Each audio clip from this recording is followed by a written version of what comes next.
தமிழ்நாட்டில் இருக்கிற ஒவ்வொரு குற்றவாளியும் 20 வழக்கு, 25 கொலை, 25 கொலை முயற்சி வழக்கு, ஆம்ஸ்டாங்கை கொண்ட ஆற்காடு சுரேஷ், பொன்னை பாலவன் தம்பி எல்லாமே.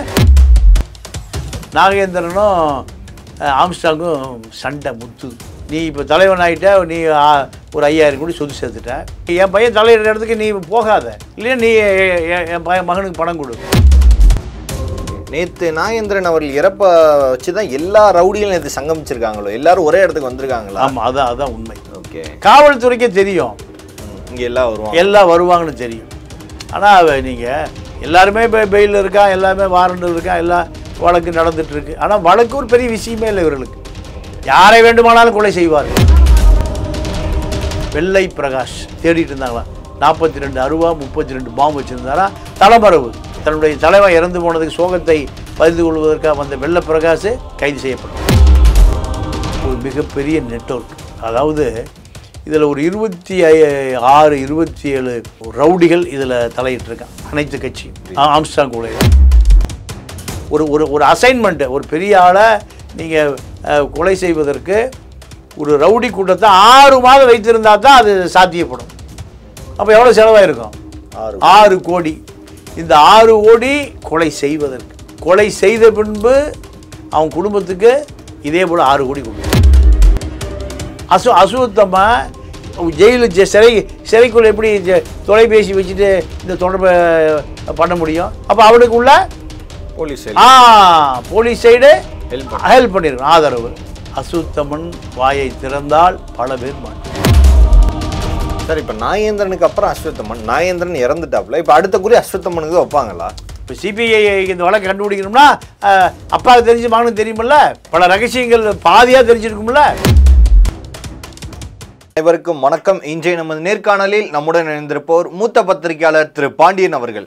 ஐயா வணக்கம். வணக்கம். ஆம்ஸ்டாங் கொலை வழக்கு இதில் சம்பந்தப்பட்ட A1 ரவுடி நாகேந்திரன் அவர்கள் நேற்று இயற்கையான முறையில் மரணம் அடைந்ததா எல்லாருமே சொல்கிறாங்க. அவங்க அடக்கம் எல்லாம் முடிஞ்சு. ஆனால் இந்த இவரோட மரணத்திற்கும் ஆம்ஸ்டாங் கொலை வழக்கத்துக்கும் சம்மந்தம் இருக்குது. இவர் உயிரோடு இருந்தால் நிறையா தலைகள்லாம் வெளியே வர வேண்டிய இருக்கும். அதனால இவர் உண்மையிலே இயற்கையாக தான் மரணம் அடைந்தாரா, இல்லை இதில் ஏதோ மரணத்தில் எதுவும் சந்தேகம் இருக்குமான்ற நிறைய கேள்விகள் இருக்குது. இந்த வழக்கோட உண்மையான விவரம் என்ன? இந்த நாகேந்திரன் யார், எப்படி இந்த வழக்குள்ளே வந்தார்? நாகேந்திரனை பொறுத்த வரைக்கும் வட சென்னையில் ஒரு பிரபலமான தாதா. இந்த தாதா வடசென்னை ஆம்ஸ்டாங் ஒரு அரசியல் கட்சி ப்ளஸ் அவருக்கு ஒரு தலித் அடையாளம். இது ஆம்ஸ்டாங். வடசென்னையை பொறுத்தவரை ஒரு மிகப்பெரிய, அதாவது நிழலுலக தாதாக்கள் நிறைய பேர் சென்னையையே கட்டி ஆழ்வார்கள். எப்படின்னா, நீங்கள் துறைமுகம் சென்னையில் தான் இருக்குது. துறைமுகத்தில் ஏற்றுமதி இறக்குமதி, இந்த லோடிங் அன்லோடிங், இது பெரிய ஒரு பணம் கொட்டுகிற ஒரு தொழில். அதே போல் வட சென்னை இருக்கக்கூடிய கூட் செட்டு மிகப்பெரிய நாடார்கள். அதாவது இப்போ பருப்பு மில், தோரம்பருப்பு, பாசிப்பு, இதெல்லாம் வட இந்தியாவிலிருந்து 1000 டன் இறங்குகிற இடம், ஏறுகிற இடம். தமிழ்நாடு முழுக்க வட சென்னை வந்த பிறகு தான் அது தமிழ்நாடு முழுக்க விநியோகிக்கக்கூடிய இடம். இங்கும் பல கோடி ரூபாய் அண்டர் கிரவுண்டு தான். இந்த தொழிலில் சிபிஎம் சிபிஐ தான் இருக்கணும். தொழிற்சங்கம், சுமை தூக்குவோர் தொழிற்சங்கம். சிபிஐனா ஏஐடியூசி, சிபிஐஎம்னா சிஐடியூசி. இது ரெண்டுமே அங்கே இல்லை. ஏன்? இந்த தாதாக்களுக்கு முன்னாடி தாக்கு பிடிக்க முடியல. ஒன்று. ரெண்டாவது, ஸ்கிராப், மிகப்பெரிய டொயோட்டா, ஹோண்டா, இது போன்ற மிகப்பெரிய தொழிற்சாலை, ஹுண்டாய், ஒரு மாதத்துக்கு 50 லட்சம் ரூபாய்க்கு உலோக தாதுகள் கழிவு. இது ஒரு பெரிய வியாபாரம். கோடி கணக்கில் கொட்டும். இப்படி பல கோடி ரூபாய் பணம் புரளக்கூடிய இடங்களில் தாதாக்களும் கொலை வழக்குகளும் தவிர்க்க முடியாது. இப்போ நாகேந்திரன் மீது ஏறக்குறைய ஒரு 15 வழக்கு இருக்குது. ஒரு 6 கொலை வழக்கு, 9 கொலை முயற்சி வழக்கு. இது எப்படி சாத்தியம்? நீங்கள் தாதா நாகேந்திரன் ஒரே வழக்கில் மட்டும் ஆயுள் தண்டனை. அது அந்த வழக்கு ஜெயலலிதாவுடைய கவனத்துக்கு போனதுனால அந்த வழக்கு ஆயுள் தண்டனை, இல்லைன்னா அது தப்பிச்சிருப்பார். சாட்சிகளே இருக்காது, சாட்சிகளை பூரா அருவா திரும்பும். நீங்கள் ஸ்டாலின் சண்முகம், அவர் வட சென்னை கிளைக்கழக செயலாளர், மண்டல செயலாளர். அவர் ஒரு பிராந்தி கடை எடுத்துருக்கு நடத்துகிறார் அதிமுக ஆட்சி காலத்தில். அங்கே நாகேந்திரனுடைய ஆட்கள் போய் மாமூல் கேட்குறான், குடிக்கிறான், காசு கொடுக்கறதில்ல, சண்டை அடிதடி தகராறு. இதை நீங்கள் ஸ்டாலின் சண்முகம் என்ன பண்ணுறாரு, மைக்கே மேடையிலே பேசுகிறார். தாதாக்களுடைய ஆதிக்கம் அதிகமாகி போச்சு, ரவுடி நாகேந்திரனுடைய ஆட்கள் என்னுடைய கடை சூறையாடப்பட்டது, இப்படியெல்லாம் பேசின பிறகு 2 பேருக்கும் மோதல் முற்றுகிறது. ஒரு காலகட்டத்தில் நம்மளை எதுக்கிறதுக்கு ஒருத்தர் வந்துட்டானா. அப்போ நாகேந்திரனை பொறுத்த வரைக்கும் இவர் ஒரு பாக்ஸர் ஆகணும்னு விரும்பி அந்த காலத்து ரவுடிகளாக இருந்து சேரா வெள்ளரவி சிசினா மாறினார். அவர்களுக்கு அவர்களுடைய தொழிலை நீங்கள் கொலை செய்வது, கூலிப்படையாக பெரும் முதலாளிகளை தொழில் போட்டி காரணமாக ஒருவர் முடித்து கொள்வது, இது இது இது இப்படியான ஆட்கள் போலீஸ் என்கவுண்டர்லாம் சுட்டுக் கொல்லப்பட்டாருன்னா அவள் எவ்வளோ கொடூரமான ஆட்களாக இருப்பாங்க பாருங்கள். அவர்களுடைய சிசியன் தான் நாகேந்திரன். இப்போது நாகேந்திரனை எதிர்த்து அதிமுகவை சேர்ந்த ஸ்டாலின் சண்முகம் அரசியல் பண்ணுறார். அரசியல் பண்ண பிறகு இவனை வெட்டி வைக்கக்கூடாதுன்னு நடு ரோட்டில் வெட்டி கொலை செய்யப்பட்ட பிறகு தான் ஜெயலலிதா அதில் தலையிடுறாங்க. அந்த குடும்பமே போய் அழுகுது, எங்களை நாதியே இல்லை, நாகேந்திரனை எதிர்த்தால் இதுதான் கெதின்னு. அப்போ தான் அந்த அம்மா அந்த வழக்கை மானிட்டர் பண்ணுது. காவல்துறை அதிகாரிகள், அரசு வழக்குரைஞர் அத்தனை பேரையும் இந்த அம்மா மானிட்டர் பண்ண பிறகு தான் அவருக்கு ஆயுள் தண்டனை கிடைக்குது. இல்லைன்னா பல வழக்கில் தமிழ்நாட்டில் இருக்கிற ஒவ்வொரு குற்றவாளியும் 20 வழக்கு, 25 கொலை, 25 கொலை முயற்சி வழக்கு. ஆம்ஸ்டாங்க கொண்ட ஆற்காடு சுரேஷ், பொன்னை பாலவன் தம்பி எல்லாமே. இப்போ நீங்கள் தமிழ்நாட்டில் கூலிப்படைகள் அதிகமாக உள்ள மாவட்டம் எதுன்னு கேட்டிங்கன்னா நீங்கள் திருநெல்வேலி, தூத்துக்குடி, ராமநாதபுரம், சிவகங்கை. இந்த ஆட்கள் இங்கே இருக்கிற ஆட்கள் அவர்களை தான் கூலிக்கு வேலைக்கு வைக்கிறான். எதுக்கு? கூலிப்படையாக. காரணம் அவனுக்கு அது ஒரு சாதாரண ஒரு ப்ரொஃபஷனல் தொழில். இப்படியாக இருந்த நேரத்தில் தான் நாகேந்திரனை ஜெயலலிதாவுடைய மேற்பார்வையில் தண்டனை கொடுக்கப்பட்டு சிறையில் அடைக்கப்பட்டார். ஸ்டான்லி சண்முகம் இறப்புக்கு ஜெயலலிதா அவர்கள் வந்ததுக்கு அப்புறம் தான் அந்த கேஸே வேற மாதிரி திரும்பிச்சு. ஆமாம், அது வரைக்கும் நார்மலாக தான் இருந்துச்சு. ஆமாம், அதாவது ஜெயலலிதாவுக்கு இந்த கொலை அரசியல் கொலைன்னு தெரிந்த பிறகு தான் அந்த அம்மா ஒவ்வொரு நாளும் அந்த கொலையை அது காவல் நிலையத்தில் சாட்சிகள் மிரட்டப்படாமல் இருக்கிறதுக்கு, அந்த வழக்கு நீர்த்து போகாமல் இருப்பதற்கு காவல்துறை எல்லாமே விலை போயிடுவான். கருப்பு ஆடுகள் தான். ஓகே. அப்போ இதுதான் நிலைமை. இப்படி ஆன பிறகு அவர் சிறைக்கு போயிடுறார். சிறைக்கு போன பிறகு சிறைக்குள்ளிருந்து அவருடைய இன்றைக்கி நேற்று கூட அந்த மரணத்துக்கு ஒரு வெள்ளை பிரகாஷ் தேடிட்டு இருந்தாங்களாம். 42 அருவா, 32 பாம்பு வச்சுருந்தாரா. தலைமறைவு. தன்னுடைய தலைவன் இறந்து போனதுக்கு சோகத்தை பகிர்ந்து கொள்வதற்காக வந்த வெள்ளை பிரகாஷ் கைது செய்யப்பட்டார். அப்போ தமிழ்நாடு முழுக்க இப்படி ஒரு பெரிய நெட்வொர்க் இருக்குது. இந்த நெட்வொர்க்கு மூலம் தமிழ்நாட்டில் இருக்கக்கூடிய அத்தனை சிறைக்குள்ளே இருக்கிற இளம் குற்றவாளிகள் அத்தனை பேரும் இவருடைய தொடர்பு எல்லைக்குள். ஓகே. நேற்று நாகேந்திரன் அவர்கள் இறப்பை வச்சு தான் எல்லா ரவுடிகளும் நேற்று சங்கமிச்சிருக்காங்களோ, எல்லாரும் ஒரே இடத்துக்கு வந்திருக்காங்களா? ஆமாம், அதான் உண்மை. ஓகே. காவல்துறைக்கே காவல்துறைக்கே தெரியும் இங்கே எல்லாம் வருவாங்கன்னு தெரியும். ஆனால் நீங்கள் எல்லாருமே பெயிலில் இருக்கான், எல்லாமே வாரண்டில் இருக்கான், எல்லா வழக்கு நடந்துகிட்ருக்கு. ஆனால் வழக்கு ஒரு பெரிய விஷயமே இல்லை இவர்களுக்கு. யாரை வேண்டுமானாலும் கொலை செய்வார்கள். காரணம் 20 லட்சம், 30 லட்சம், 40 லட்சம், 50 லட்சம். நீங்கள் எந்த சாட்சியை நிரூபிக்கிறது இல்லை. ரெண்டாவது காவல்துறையும் அதை பற்றி கவலைப்படுவதில்லை. ரிமாண்ட் பண்ணால் வேலை முடிஞ்சது, அவ்வளோதான். எந்த சாட்சியும் எப்படி இந்த தாதாக்களுக்கு எதிராக போய் கோர்ட்டில் சொல்லுவான்? அதனால் எல்லாம் வெளியே வந்துடுறான். எல்லாருமே தமிழ்நாடு நிலைமை அப்படி தான் இருக்குது. ஒரு பெரிய ஒரு சுதந்திர போராட்டத்தை ஆரம்பிக்க வேண்டிய நிலைமை இருக்குது காவல்துறைக்கு எதிராக. யாருக்கும் பாதுகாப்பு இல்லை. இந்த தஷ்யந்த் அந்த 7 வயசு சிறுமியை கொன்று எரிச்சு நீ காவல்துறை அது கடமையை செய்யலை. போதிய சாட்சியில் காவல்துறை வேலையை செய்யலை. நீங்கள் குற்றவாளிகள் பூரா இன்ஸ்பெக்டர் தாங்க, எல்லாம் இன்ஸ்பெக்டர் தான். காரணம் அந்த குற்றத்தை நிரூபிப்பதற்கான சாட்சிகளையோ தடயங்களையோ தேடி அலைவதே இல்லை. அன்னன்னைக்கு என்ன வசூல், எவ்வளோ கிடைக்கும், எவ்வளோ கசூல். குற்றவாளிகள் பெருகுவதற்கு காரணமே காவல்துறை ஆய்வாளர்கள் தான். அப்போது நாகேந்திரனை பொறுத்த வரைக்கும் ஆம்ஸ்ட்ராங்கு கூட எங்கே கிராஸ் ஆகுதுன்னு கேட்டிங்கன்னா, ஒரு பொன்வண்டு சோப்புன்னு ஒரு சோப்பு வந்திருக்கும், தெரியும், பார்த்துருப்பீங்க. ஊர்வசி விளம்பரம்லாம் அதில் அப்படி ஒரு விளம்பரம். ஆமாம். அப்போ அந்த சோப்பு கம்பெனி மூடியாச்சு. ஒரு 15 ஏக்கர் அந்த நிலம், ஒரு ஏக்கரா ஒரு 20 கோடிக்கு போகும். 15 ஏக்கரா 300 கோடிக்கு போகும். இதை விற்கணும்னு முடிவு பண்ணுறாரு அந்த முதலாளி. அப்போது ஆம்ஸ்ட்ராங் குரூப் எனக்கு பாதி விலை கொடுன்னு கேட்குறாங்க. இவர்களை மீறி யாரும் விற்கவே முடியாது, ஏன்னா வாங்கவும் முடியாது. அது வந்து உங்களுக்கு நார்த் மெட்ராஸ் ஏரியாவில் விற்கவும் முடியாது, வாங்கவும் முடியாது. அப்போ அவர் ஆம்ஸ்ட்ராங்கே கொடுக்குறன்னு முடிவு பண்ணிட்டார்.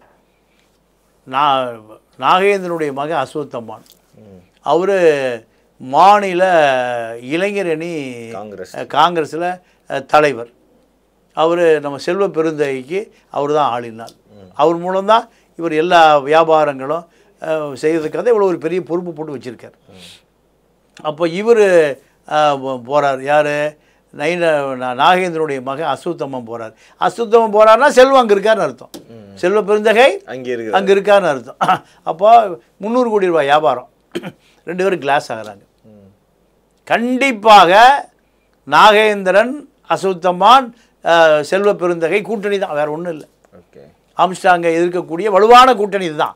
இது சாதாரண நாளில் மோத முடியாது. அப்போ அவர் பணம் தரன்னு ஒத்துக்கிறார். யார்? ஆம்ஸ்ட்ராங். அப்போது 300 கோடி ரூபாயில் எப்படி ஒரு 50 கோடி ரூபாய் கைமாறும். இந்த கைமாற்றலில் எனக்கு இடத்த கொடுன்னு கேட்குறாரு. பணம் வேண்டாம், இடத்த கொடுன்னு கேட்குறாரு. இதில் இடம் கொடுக்க முடியாது. அப்போது ஜெயிலுக்குள்ளேருந்து அசுத்தம் எங்கே போகிறாரு? நாகேந்திரன் லைனில். அப்போ நாகேந்திரனும் ஆம்ஸ்ட்ராங்கும் சண்டை முத்து. நீ இப்போ தலைவன் ஆகிட்ட, நீ ஒரு 5000 கோடி சொத்து சேர்த்துட்ட, என் பையன் எம்எல்ஏ ஆகணும், எம்பி ஆகணும், அதுக்கு பணம் வேணும். என் பையனுக்கு என் பையன் தலையிடுற இடத்துக்கு நீ போகாத, இல்லையா நீ என் மகனுக்கு பணம் கொடு. இதுதான் ஆம்ஸ்ட்ராங்கு சண்டை, நாகேந்திர சண்டை பெருசாகுது. அப்புறம் ஏதோ செட்டில் ஆகுது, முடியுது. முடிச்சூர் ரோடு, அங்கே இதே போல் ஒரு இடம், அங்கே பேசுகிறாங்க. அங்கே 200-300 கோடி ரூபாய் இடம். எனக்கு 1 ஏக்கர் இடம் கொடுன்னு கேட்குறாரு அசுத்தம்மை. இடம் கொடுக்க முடியாது, பணத்தை வாங்கிக்கிறாங்க. மறுபடியும் சண்டை. இப்படி தொடர்ந்து எல்லா பக்கமுமே அசுத்தமனும் ஆம்ஸ்ட்ராங் சண்டை. அப்பா உள்ள வந்து இதை டீல் பண்ணுறாரு. இப்படி வருகிற பொழுது தான் இது கொலையில் போய் முடிகிற அளவுக்கு ஒரு மிகப்பெரிய நெட்வொர்க். அதாவது இதில் ஒரு 26-27 ரவுடிகள் இதில் தலையிட்டிருக்கான், அனைத்து கட்சியும் ஆம்ஸ்ட்ராங் கொலையில். அப்போது ஒரு ரவுடியை மெயின்டைன் பண்ணுறதுக்கு உங்களுக்கு ஆவரேஜ் ஒரு மாதத்துக்கு 3-5 லட்ச ரூபா வேணும். நீங்கள் அவனை அப்போ தான் மெயின்டைன் பண்ண முடியும். 10,000 ரூபா கொடுத்தீங்கன்னா அடுத்த நாள் காலை வந்து நிற்பான், செலவாக போச்சு. ஏன்னா அவனுக்கு ஒரு கோஷ்டி இருக்கும். இப்போ பாலியல் தொழில், பெண்கள் பழக்கம், மது. அப்போது சாதாரணமாக ஒரு நாளைக்கு 10,000 ரூபா அவனுக்கு செலவானால் மாதம் 3 லட்சம் ஆச்சு. அப்போது ஒருவரை பராமரிப்பதற்கு 3 லட்ச ரூபா வேணும். நீங்கள் அதில் எவ்வளோ பேர் இருந்திருக்கு? 30 பேர் இருந்திருக்கோம். 30 × 3 லட்சம் 1 கோடி ரூபாய் வேணும் மாதம். 6 மாதத்துக்கு 6 கோடி ரூபாய் வேணும். ஒரு அசைன்மெண்ட்டு. ஒரு பெரிய ஆளை நீங்கள் கொலை செய்வதற்கு ஒரு ரவுடி கூட்டத்தை 6 மாதம் வைத்திருந்தா தான் அது சாத்தியப்படும். அப்போ எவ்வளோ செலவாயிருக்கும்? 6 கோடி. இந்த 6 கோடி கொலை செய்வதற்கு கொலை செய்த பின்பு அவன் குடும்பத்துக்கு இதே போல் 6 கோடி கொடுக்கணும். எல்லா செட்டில்மெண்ட்டும் கொடுக்கணும். அதுக்கு பிறகு இவனை வழக்கு நடத்தி இவனை வெளியே எடுக்கணும். அதுக்கு ஒரு 6 கோடி. அப்போ எத்தனை கோடி ஆச்சு? 6 12 18 கோடி 20 கோடி. அப்போ இந்த 20 கோடியை செய்யக்கூடிய நபர் யார் என்பதுதான் இப்போ கேள்வி. ஓகே, சாதாரண நபர் 20 கோடி செய்ய முடியுமா? 10 கோடி 15 கோடியை செய்ய முடியுமா? அப்போ மிகப்பெரிய தொழிலதிபர்களோ அரசியல் தலைவர்களோ இல்லை ஏதாவது மிகப்பெரிய பதவியில் இருப்பவர்களோ அவர்களுடைய ஆசை இல்லாமல் இது நடக்காது. அப்போ அசுத்தமாக சிறைக்குள்ளே எப்படி தொலைபேசி வச்சுட்டு இந்த தொடர்பை பண்ண முடியும்? அப்போ அவனுக்கு உள்ள போலீஸ் சைடு ஹெல்ப் பண்ணிருக்கணும், ஆதரவு. இப்போ இந்த மாநில அரசாங்கம் இந்த வழக்கை முடிச்சாச்சு. சம்பவ செந்தில் எங்கே இருக்கான்னு தெரியல. இப்போ வரைக்கும் இன்னைக்கு வரைக்கும் முடிக்க முடியல. திருவேங்கடத்தை போல் 3 பேர் என்கவுண்டர் பண்ணியாச்சு. அவன் ஏன் என்கவுண்டர் பண்ணாங்கன்னு தெரியல. உண்மைகளே என்கவுண்டர் பண்ணியாச்சு. உண்மையை சொல்லக்கூடிய ஆள், உண்மைகளை தெரிஞ்சவன், ரகசியம் தெரிஞ்சவன், தனக்கு பாஸ் யாருன்னு தெரிஞ்சவன். அப்போ இவர்கள் என்கவுண்டர் பண்ணப்படும் போது உண்மையும் என்கவுண்டர் பண்ணியாச்சு. அப்போது அடுத்து இந்த வழக்கு சிபிஐ போயிடுச்சு. சிபிஐ போனால் A1 நீங்கள் கஸ்டடி எடுத்தால் முதல்ல சிபிஐ கேட்குறது அப்ரூவர் ஆயிரும். உன்னை வழக்கிலேருந்து விடுவிச்சிடறோம். நீ நடந்தது பூரா சொல்லு. உனக்கு யார் பாஸ், உன்னை யார் செய்ய சொன்னாங்க, எல்லா கதையும். அப்போது அசுத்தமன் வாயை திறந்தால் பல பேர் மாட்டுவோம். சார், இப்போ நாகேந்திரனுக்கு அப்புறம் அஸ்வத்தமன், நாகேந்திரன் இறந்துட்டாப்புல, இப்போ அடுத்த குறி அஸ்வத்தமனுக்கு தான் வைப்பாங்களா? வேறு வழி. இப்போ சிபிஐ இந்த வழக்கு கண்டுபிடிக்கணும்னா அப்பாவுக்கு தெரிஞ்சு மகனுக்கு தெரியுமில்ல. பல ரகசியங்கள் பாதியாக தெரிஞ்சிருக்கும்ல. அப்போ அசுத்தமன் தான் அடுத்த குறி. அசுத்தமனுக்கு தெரியாமல் இந்த விஷயம் நடந்திருக்காது. அப்பா மகனுக்கு நடந்த கான்வர்சேஷன் இதெல்லாம். அப்போது அசுத்தமனை இதில் அபூர்வராக மாற்றுவதற்கு முயற்சி செய்தால் மாநில அரசு பெரிய தலைகள் மாட்டும். இப்போ அடுத்து அதுதான் பிரச்சனை. சிபிஐயை பொறுத்த வரைக்கும் சிபிஐக்கு இந்த கொலை குற்றவாளிகள் பின்னாடி இருக்கக்கூடிய நபர் யாருன்னு தெரியணும். 2 பேருமே அரசுக்கு எதிரானவர்கள். அதுதான் முக்கியம். 2 பேருமே அரசுக்கு யாரோ XRY 2 குற்றவாளிகள் பெரிய தலை இருக்கு. இந்த 2 தலைகளுமே பாஜகவுக்கு எதிரானவர்கள். மாநிலத்தில் எதிரானவர்கள், மத்தியில் எதிரானவர்கள். அப்போ சிபிஐ விடுவானா? விடவே மாட்டான். அப்போ எத்தனை நாகேந்திரன், எத்தனை அசுத்தமன் யாராக இருந்தாலும் இவர்கள் குறி வைக்கப்பட்டிருக்கிறார்கள். இவர்கள் குறி வைக்கப்பட்டிருக்கிறார்கள். அப்போ அந்த குறி அவர்களுடைய அந்த குறி கேள்விக்குறியாக மாறுகிற வரை விசாரணை தொடரும். ஓகே, நாகேந்திரனை பொறுத்த வரைக்கும் நாகேந்திரனுக்கு ஒரு வட்டம் இருக்குது. அதை இப்போ பொசிஷன் எடுத்துட்டாங்க. அவர்களும் பல ரகசியங்களை சொல்லியிருக்கான். இப்போ அசுத்தமனும் அதை சிபிஐ பொறுத்த வரைக்கும் பல ரகசியங்கள் தெரியும், உண்மை தெரியும். நீங்கள் சிபிஐ பொறுத்த வரைக்கும் எல்லாம் எதிர்த்து எடுத்துருவான். தொலைபேசி வழியாக தான் எல்லா கம்யூனிகேஷன் நடந்திருக்கும். 1 வருஷத்துக்கான ட்ராக் ரெக்கார்டை எடுத்தான்னா எல்லா கதையும் வந்துடும். பெரிய பெரிய நாட்டினுடைய அதிபர்களே ட்ராக் ரெக்கார்டு எடுத்த கூட்டணி மாறுது. இது போன்ற குற்றவாளிகள் 1 வருஷம் ட்ராக் ரெக்கார்டு எடுக்கிறது பெரிய விஷயமே இல்லை. அப்போ பல ரகசியங்கள் சிபிஐ முதல்ல எடுத்து வச்சுருவான். வச்சுட்டு அதை கிராஸ் செக் பண்ணுவான். அவ்வளோதான். ஏப்பா 14ஆம் தேதி ராத்திரி 10 மணிக்கு 2 பேரும் இப்படி பேசிட்டீங்களா? இல்லையா பேசலை. நீயே கேளு. நீ பேசி நீயே கேளு. நீ பேசியே நீயே நீங்கள் அதில் ஸ்பீக்கரில் வரும். மறுக்கவே முடியாது. இப்போ விஞ்ஞானம் வளர்ந்துருச்சு. சேட்டலைட் இருந்து நீங்கள் படம் எடுக்கலாம். ஒரு மோட்டார் சைக்கிள் 11 மணிக்கு போனதை சேட்டலைட் படம் பிடிச்சி கொடுக்கும். அப்போ இந்த வழக்கு, ஆம்ஸ்ட்ராங் வழக்கு ஒரு முடிவடையக்கூடிய இடம் எங்கே என்பது தான் இப்போ கேள்வி. ஓகே, அதில் இவரோட இறப்புலையும் குறிப்பிட்ட செய்தி, இப்போ கல்லீரல் பாதிப்புனால இறந்துட்டாரு அப்படின்ற மாதிரி சொல்கிறாங்க. போலீஸ் நினச்சா விஷத்தை வந்து கொஞ்சம் கொஞ்சம் நாளாகவும் கொடுக்க முடியும், உடனே கொடுத்து ஒரு வருஷத்தில் ஒரு மாதத்துலேயும் சாகடிக்க முடியும். கிட்டத்தட்ட இவரோட வழக்கு எப்படி தான், ஏன்னா ரொம்ப நாளாக பாதிப்பு இருந்திருக்கு, திடீர்னு என்ன சிபிஐக்கு மாற்றின ஒன்று எப்படி இறப்பார் அப்படின்ற ஒரு கேள்வி வருது இல்லை சார்? இதில் வந்து போலீஸே சம்மந்தப்பட்டிருக்கும் அப்படின்ற ஒரு இதுவும் வருது. நீங்கள் அரசு தான் போலீஸு. ஓகே, அரசு தான் போலீஸ். மாநில அரசை காப்பாற்றுவதற்கு மாநில அரசு காவல்துறை எது வேண்டுமானாலும் செய்யும். மாநில அரசு காவல்துறை எது வேண்டும், நீங்கள் அரசை காப்பாற்றணும், அரசில் இருக்கிற பெரிய ஆளுமைகளை காப்பாற்றணும். அப்போ காவல்துறை கட்டளையிட்டால் ராம்குமார் கரண்டு, நீங்கள் ஜெயிலில் இருக்கிறவங்களுக்கு தெரியும், பக்கத்துலேயே கரண்டே இருக்காது, கைதி ஊரம் போய் அவசரத்தில் கை வச்சு செத்து போயிடுவான். இவர் ஒயரை பிரித்து பல்லில் கடிக்க வரைக்கும் ஒயர் இருந்துதான். அரசு நினைத்தால் எது வேண்டுமானாலும் நடக்கும். ராம்குமார் கதையை நடந்ததை போல் அஸ்வத்தமனுக்கு நடந்தாலும் ஆச்சரியப்படுறதுக்கு இல்லை. காரணம் அஸ்வத்தமனுக்கு நடக்குன்னு சொல்கிறேன், உண்மை வந்தாகணுமில்ல. அபூர்வரை மாற்றி ஆகணும். அபூர்வரை மாற சொல்லுவது சிபிஐ, மாநில போலீஸு அபூர்வராக மாறினால் பல தலைகள் மாட்டோம். அப்போ சிபிஐக்கு லோக்கல் போலீஸுக்கு பிரச்சனை வந்தால் என்ன ஆகும்? நடுவில் யார் பலிகடா? அப்போ இது காலங்காலமாக நடக்கிற விஷயம்தான். புரியுது. அரசு என்பது அதிகாரமிக்க ஒரு பெரிய அமைப்பு, அதுக்கு பேர் தான் அரசு. அரசே பயங்கரவாதங்களை செய்கிற பொழுது அரச பயங்கரவாதம். அரசு தன்னை காப்பாற்றிக் கொள்வதற்கு, தன்னுடைய தலைவர்களை காப்பாற்றிக் கொள்வதற்கு எந்த நிலைக்கு வேண்டுமானாலும் போகும். அதற்காகத்தான் இந்த காவல்துறை அமைப்பு உருவாக்கப்பட்டது. பல்வேறு கேள்விகளுக்கு பதில் தமைக்காக மிக்க நன்றி சார். நன்றி, வணக்கம். நன்றி, வணக்கம்.